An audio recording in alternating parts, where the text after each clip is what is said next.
नमस्कार, dB news में आपका स्वागत है। इजराइल और हमास की जंग में अमेरिका के राष्ट्रपति जो बाइडेन ने हैरान करने वाला दावा किया है। बता दें, बाइडेन ने इस जंग के पीछे भारत का नाम जोड़ दिया है।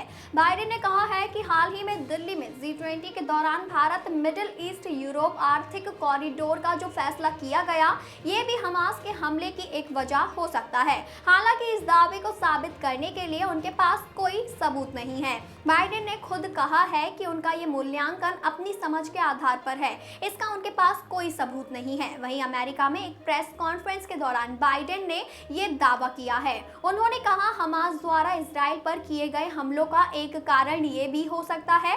हालांकि मेरे पास इस बात का कोई सबूत नहीं है, पर मेरी अंतरात्मा मुझे ये बताती है।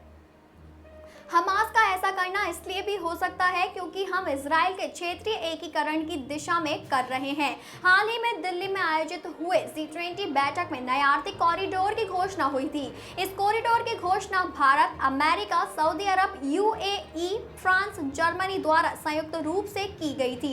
इसे चीन की बेल्ट एंड रोड पहल के विकल्प के तौर पर देखा जा रहा है। बता दें, संयुक्त रूप से घोषित हुए इन नए गलियारों में एक पूर्वी गलियारा शामिल है जो भारत को खाड़ी क्षेत्र से जोड़ता है। इसके अलावा एक उत्तरी गलियारा भी है जो खाड़ी क्षेत्र को यूरोप से जोड़ता है। प्रेस कॉन्फ्रेंस में उन्होंने ये भी बताया कि बीते कुछ हफ्तों में उन्होंने जॉर्डन के राजा अब्दुल्ला, मिस्र के राष्ट्रपति सीसी, फिलिस्तीनी प्राधिकरण के राष्ट्रपति अब्बास और सऊदी अरब के क्राउन प्रिंस से कॉरिडोर पर बात की है। उन्होंने कहा कि इजराइल के बेहतर भविष्य के लिए हमें एक होकर काम करना होगा।